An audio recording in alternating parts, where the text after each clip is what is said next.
Professional BS programme. ఇది కేవలం degree కాదు, మీ ఫ్యూచర్ కెరీర్ కి డైరెక్ట్ గేట్వే. పూర్తి వివరాలకు వెంటనే స్క్రీన్ పై కనిపిస్తున్న నంబర్స్ కి కాల్ చేయండి.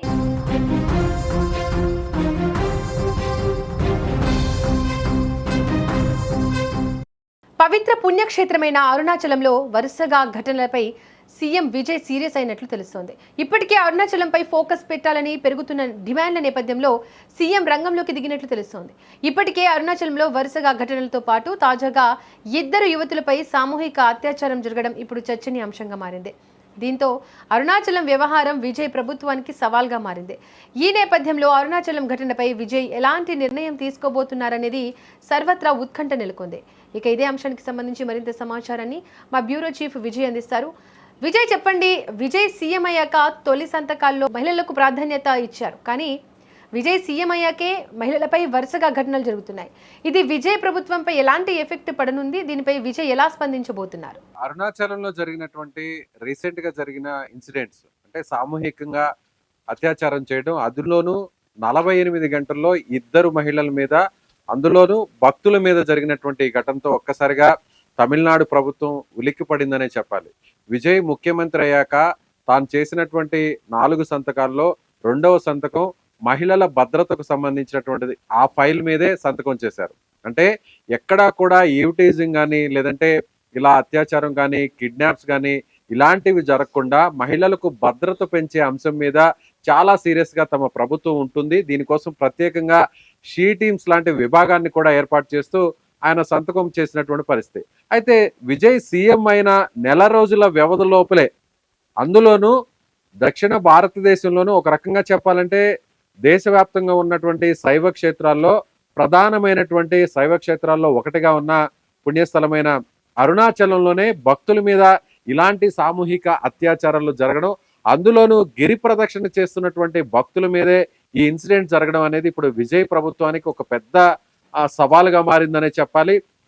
రీసెంట్ గా జరిగినటువంటి ఒక ఇన్సిడెంట్ అంటే 10 ఏళ్ల బాలిక మీద ఒక వ్యక్తి అత్యాచారం చేసినటువంటి ఘటన మీద నేరుగా ముఖ్యమంత్రి హోదాలో కాకుండా తాను కూడా ఒక తండ్రిగా, తనకు కూడా ఒక కుమార్తె ఉంది, ఆ పాప మీద జరిగినటువంటి ఈ అఘాయిత్యం ఎవరు కూడా తట్టుకోలేరు, ఆ పాప ఎంత వేదన అనుభవిస్తుంది, తండ్రిగా తనకు ఆ పెయిన్ తెలుసు అనేటువంటి ఉద్దేశంతో విజయ్ ఎమోషనల్ అవుతూ ఒక పోస్ట్ కూడా చేశాడు. ఆ తర్వాత వెంటనే ఐపీఎస్ ఆఫీసర్స్ ఆ వ్యక్తిని పట్టుకున్న తర్వాత మీడియా ముందుకు తీసుకొచ్చే క్రమంలో కూడా వాళ్ళు సీరియస్ గా వ్యవహరించకుండా చాలా జోవియల్గా ఉంటూ, ఫన్నీగా ఉంటూ నవ్వుతున్నటువంటి ఆ ఐపీఎస్ ఆఫీసర్స్ ప్రెస్ మీట్ పెట్టే ముందు ఆ తర్వాత నవ్వుతున్నటువంటి ఆ వీడియో క్లిప్పింగ్స్ అన్ని కూడా సోషల్ మీడియాలో వైరల్ అవడంతో సీఎం విజయ్ చాలా సీరియస్ గా తీసుకున్నారు. ఒక పాపకు ఇంత దారుణం జరిగితే ఆ ఘటన మీద నిందితుడిని అదుపులోకి తీసుకొని ఆ విషయాన్ని మీడియాకు చెప్పేటువంటి క్రమంలో నవ్వు ఎలా వస్తుంది అనేటువంటి ఉద్దేశంతో మొత్తం దేశమంతా కూడా ఈ ఇన్సిడెంట్ మీద కదిలింది. వెంటనే కొన్ని గంటల వ్యవధిలోనే విజయ్ కూడా సీరియస్ గా తీసుకొని ఆ 3 ఐపీఎస్ ఆఫీసర్స్ ని సస్పెండ్ చేశారు. సో ఇలా మహిళల మీద జరుగుతున్నటువంటి చిన్న ఇన్సిడెంట్ కూడా చాలా సీరియస్ గా తీసుకుంటున్నారు, చాలా సీరియస్ గా యాక్షన్ తీసుకొని రియాక్ట్ అవుతున్నారు సీఎం విజయ్. అలాంటిది ఇప్పుడు ఏకంగా భక్తులకు సంబంధించినటువంటి వారి మీదే ఈ విధంగా సామూహికంగా అత్యాచారం జరగడం, అందులోనూ ఒకరు కాదు, 2 కాదు, ఏకంగా దాదాపు 8 మంది ఒక్కొక్క ఇన్సిడెంట్ లో అత్యాచారం చేయడం, అందులో కూడా ఒక వ్యక్తి మైనర్ కూడా ఉండడంతో ఈ విషయం మొత్తం రాష్ట్రం మొత్తాన్ని కదిలించింది. అందులో 48 గంటల్లోనే రోజు మార్చి రోజుల్లోనే 2 ఇన్సిడెంట్స్ జరగడం, అందులో భక్తులు ఎవరైతే కాలినడకన చేస్తున్నటువంటి గిరి ప్రదక్షిణ చేస్తున్నటువంటి భక్తులు ఉన్నారో వాళ్ళని కిడ్నాప్ చేసి మరి అక్కడికి వేరే చోటుకు తీసుకెళ్లి అత్యాచారం చేయడం, ఆ తర్వాత వాళ్ళని వీడియోస్ తీసి నగ్నంగా ఉన్నటువంటి ఆ వీడియోస్ ని తీసి వాటిని తిరిగి మళ్ళీ వాళ్ళకే పంపించేంత దారుణంగా అక్కడ వాళ్ళు ఉన్నారు, క్రైమ్ చేస్తున్నటువంటి నిందితులు ఉన్నారు. ఈ దుర్మార్గుల్ని ఏం చేయాలి అనేటువంటి ఒక డిమాండ్ అయితే రాష్ట్ర వ్యాప్తంగా ఇప్పుడు వ్యక్తమవుతుంది. సో ఇప్పటికే సీఎం విజయ్ సీరియస్ గా తీసుకున్నారు. ఒక 5 టీమ్స్ ని కూడా ప్రత్యేకంగా ఏర్పాటు చేయడం జరిగింది. అక్కడ డీజీతో కూడా మాట్లాడడం జరిగింది. స్థానికంగా ఉన్నటువంటి ఐపీఎస్ ఆఫీసర్స్ తో, స్థానికంగా ఉన్న లోకల్ పోలీసులతో కూడా ఆయన మానిటరింగ్ చేశారు. ఇక మీద 0 టాలరెన్స్, అంటే ఎక్కడ కూడా మహిళలకు సంబంధించినటువంటి భద్రత విషయంలో చిన్న శాతం కూడా నిర్లక్ష్యం లేకుండా వ్యవహరిస్తాం. తమ ప్రభుత్వం దీనికి కట్టుబడి ఉంది. భద్రత విషయంలో ఏ మాత్రం కూడా రాజీ అయ్యే ప్రసక్తే లేదు. ఇందులో పోలీస్ ఆఫీసర్స్ చాలా సీరియస్ గా వ్యవహరించాలి. మిగిలినటువంటి అంటే 11 మందిని ఇప్పటికే గుర్తించడం జరిగింది. సీసీటీవీ ఫుటేజ్, అలాగే ఎవరైతే బాధితులు ఉన్నారో బాధితులు ఇచ్చినటువంటి స్టేట్మెంట్ ప్రకారం సో ఇప్పటికే అక్కడ మొత్తం ఆ 2 ఇన్సిడెంట్లో పాల్గొన్నటువంటి ఆ 11 మందిని ఐడెంటిఫై చేశారు. ఆ 11 మందిలో 8 మందిని అదుపులోకి తీసుకున్నారు. ఆ 8 మందిలో ఒక వ్యక్తి మైనర్ బాలుడిగా ఉన్నారు. సో వీళ్ళందరినీ కూడా విచారిస్తున్నారు. తమ స్టైల్లో పోలీసులు ఓటింగ్ కూడా ఇస్తూ అంటే ఈ 2 ఇన్సిడెంట్స్ ఏనా, వీటికి ముందు కూడా గతంలో ఇదే విధంగా వీళ్ళు చేశారా? అంటే కేవలం ఇప్పుడు ఈ మహిళలు వచ్చి నేరుగా పోలీసులకు కంప్లైంట్ చేయడం ద్వారానే ఈ వ్యవహారం బయటకు వచ్చింది. ఇలా గతంలో కూడా ఇదే విధంగా జరిగాయా? అంటే మొత్తం అరుణాచలం ఆ గిరి చుట్టూ కొండ చుట్టూ 14 కిలోమీటర్లు ఉంటుంది ఆ నడక మార్గం అంతా కూడా. అంటే నడక మార్గం అంటే అది నార్మల్ తార్ రోడ్డే ఉంటుంది. రెగ్యులర్ గా వెహికల్స్ వెళ్తాయి. రాత్రి సమయంలో ఎండవేడిమి ఉండదు కాబట్టి భక్తులందరూ కూడా గిరి ప్రదక్షిణ చేస్తే పుణ్యం వస్తుందనేటువంటి ఉద్దేశంతో, ముఖ్యంగా ముక్తి మార్గం దొరుకుతుంది, దేవదేవుడు శివుడి నుంచి ఆశీస్సులు పొందుతామనేటువంటి ఉద్దేశంతో ఎంతో భక్తితో చాలా మంది మహిళలు కుటుంబాలతో సహా యువతులు, అమ్మాయిలు చాలా మంది అక్కడ ఒంటరిగానే గిరి ప్రదక్షిణ చేస్తుంటారు. ఎందుకంటే శైవ క్షేత్రం, పుణ్యక్షేత్రం, దేశంలోనే పేరొందినటువంటి పుణ్యక్షేత్రం. అలాంటి చోట ఇలాంటి దుర్ఘటనలు, ఇలాంటి దారుణాలు, ఇలాంటి అఘాయిత్యాలు జరుగుతాయని ఎవరు కూడా కల్లో కూడా ఊహించరు. అలాంటి భక్తుల మీద ఈ విధంగా చేస్తారనేటువంటి ఆ పరిస్థితిని ఎవరు కూడా ఆలోచన కూడా చేయరు. సో అందుకే అందరూ కూడా ఏ టైం అయినా కూడా, రాత్రి సమయమైనా, వేకువజామునైనా, అర్ధరాత్రి అయినా, ఎవరైనా కూడా ఒంటరిగా అయినా సరే కూడా అక్కడ గిరి ప్రదక్షిణ చేస్తూ ఉంటారు. ఇది ఆనవాయితీగా దాదాపు కొన్ని సంవత్సరాల నుంచి కూడా నడుస్తూ వస్తుంది. అయితే అక్కడికి వెళ్తున్న వారిలో ఎక్కువ మంది, మెజారిటీ భక్తులు తెలుగు రాష్ట్రాల నుంచి వెళ్తున్నటువంటి వారే ఎక్కువగా ఉన్నారని చెప్పవచ్చు. సో ఇప్పుడు ఆ ఇన్సిడెంట్ ఒక్క తమిళనాడు రాష్ట్రాన్నే కాకుండా పొరుగున ఉన్నటువంటి ఆంధ్రప్రదేశ్, తెలంగాణను కూడా ఇప్పుడు ఒక్కసారిగా ఉలిక్కి పడేలా చేసింది. చాలా మంది అంటే శివుణ్ణి ఆరాధించే వాళ్ళు, పూజించే వాళ్ళు, అలాగే రీసెంట్ గా ఒక 6-7 సంవత్సరాల నుంచి కూడా మన ప్రవచనకర్తలు అంటే చాలా మంది గరికపాటి కావచ్చు, లేదంటే చాలా మంది ప్రవచనకర్తలందరూ కూడా అరుణాచలం యొక్క విశిష్టతను, అరుణాచలంలో అక్కడ గిరి ప్రదక్షిణ చేయడం ద్వారా వచ్చేటువంటి ఆ పుణ్యం గురించి సో వాళ్ళు చెప్పినటువంటి ఆ ప్రవచనాలను సోషల్ మీడియాలో పెద్ద ఎత్తున వైరల్ అయ్యాయి. కాబట్టి ఆ రీల్స్ ని, ఆ వీడియోస్ ని, ఆ ప్రవచనాలను చూసినటువంటి చాలా మంది భక్తులందరూ కూడా వాళ్ళు రియాక్ట్ అయ్యి చాలా మంది కూడా లక్షల సంఖ్యలో అక్కడికి వెళ్ళి అక్కడ గిరి ప్రదక్షిణ చేస్తున్నటువంటి పరిస్థితి. సో ఇప్పుడు అక్కడే భద్రత లేదు. అక్కడ కాలినడకన గిరి ప్రదక్షిణ చేస్తున్నటువంటి భక్తుల మీదే ఇలాంటి దారుణాలు జరుగుతున్నాయంటే ఇప్పుడు ఇక మీదట ముందు కూడా అక్కడికి వెళ్ళాలంటే భయపడేటువంటి పరిస్థితి ఏర్పడింది. కాబట్టి ఇది తమిళనాడు ప్రభుత్వానికి ఒక పెద్ద సవాలుగా మారింది. మరొక వైపు కూడా కొన్ని విమర్శలు కూడా వస్తున్నాయి. ఏంటంటే అక్కడ అరుణాచలంకి వెళ్ళేటువంటి అంటే అక్కడ ఆ ప్రాంతాన్ని తిరువన్నామలై అని పిలుస్తారు తమిళనాడులో స్థానికంగా. గతంలో దాని పేరు ఆ పుణ్యక్షేత్రం, ఆ ప్రాంతం పేరు అరుణాచలం అనేది ఇప్పటికీ మన తెలుగు రాష్ట్రాల్లో అరుణాచలంగానే ఆ ప్రాంతాన్ని పిలుస్తారు. ఈ ప్రాంతానికి ఎక్కువ మంది తెలుగు వాళ్ళు వస్తున్నారు. లోకల్ గా తమిళియన్స్ వచ్చేటువంటి భక్తుల సంఖ్య తక్కువ. ముఖ్యంగా అన్నిటికంటే కూడా గిరి ప్రదక్షిణ చేసేటువంటి వారు ఎక్కువగా, దాదాపు 70-80% మంది తెలుగువారే ఉన్నారు. కాబట్టి అందుకే అక్కడి ప్రభుత్వాలు నిర్లక్ష్యంగా ఉన్నాయి. దాదాపు 14 కిలోమీటర్లు ఉంటే 14 కిలోమీటర్లు ఎక్కడా కూడా పోలీసు పహరా అనేది ఉండదు. ఎక్కడా కూడా అక్కడ సెక్యూరిటీ కానీ, పోలీస్ కానిస్టేబుల్స్ కానీ, కనీసం బీట్ కానిస్టేబుల్స్ కూడా కనిపించరు. ఎందుకంటే అక్కడికి వచ్చే భక్తులందరూ కూడా ఇతర రాష్ట్రాలకు సంబంధించినటువంటి భక్తులు అవడం వల్ల అందుకే అక్కడ అశ్రద్ధ వహిస్తున్నారు. నిర్లక్ష్యంగా ప్రభుత్వాలన్నీ కూడా గతంలో ఉన్న ప్రభుత్వాలు ఉన్నాయనేటువంటి ఒక అపవాదు కూడా ఉంది. అక్కడికి వెళ్ళేటువంటి తెలుగువారి మీద చాలా మంది అక్కడ లోకల్ గా ఉన్నటువంటి అధికారులు కావచ్చు, ఎవరైనా టెంపుల్ కి సంబంధించిన స్టాఫ్ కావచ్చు, లోకల్ గా వ్యాపారాలు చేసుకునే వాళ్ళందరూ కూడా నిర్లక్ష్యంగా కూడా ఉంటారు అనేటువంటి ఒక అపవాదు కూడా ఉంది.